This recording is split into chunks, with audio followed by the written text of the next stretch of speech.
Well, all right, guys, welcome to gloomy Irvine, California. But what's important is look at that wind. So I'm not going to be able to fly any planes today.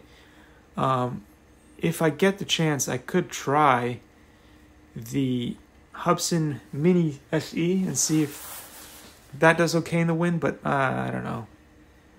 It's a nice new bird. I don't want to just, get it destroyed. Have it fall apart in the air or smash into a building or something. It is pretty breezy. So theoretically it could handle it, but I don't want to take a chance. I don't want to take the chance to destroy it. Anyway, pretty soon I'm going to do indoors hydroponics video, but just doing a bunch of updates here for you guys so you guys know what's going on. Thanks. Likey.